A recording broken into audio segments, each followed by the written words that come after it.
A History of Detroit, Part 3, by Jalen Hernandez. 20th century. In the early 20th century, from 1910 to 1930, Detroit was among the many cities in the North that attracted immigrants from Southern, Central, and Eastern Europe, as well as African American migrants during the Great Migration. The promise of lucrative employment opportunities in the burgeoning auto industry, in addition to readily available property, brought many people to Detroit. They saw a place where they could settle down and live the American dream.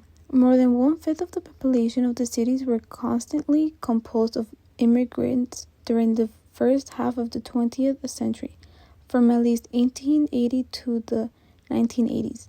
The greatest number of immigrants and their descendants living in Wayne County, Michigan, from Central and Eastern Europe.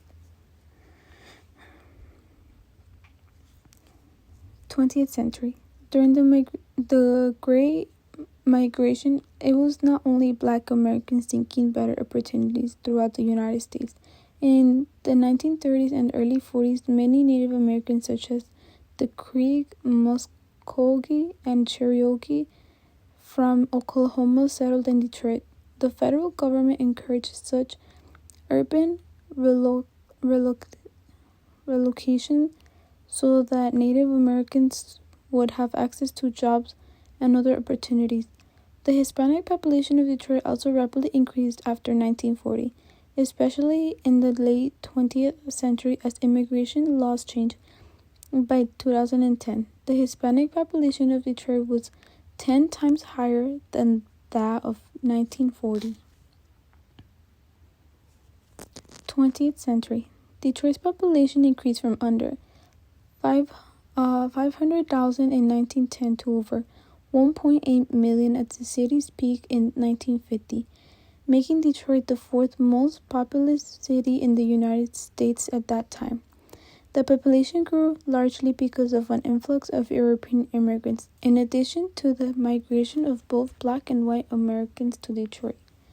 During the Great Migration, beginning around 1920, Black people left the South in search of better jobs as well as to escape Jim Crow laws.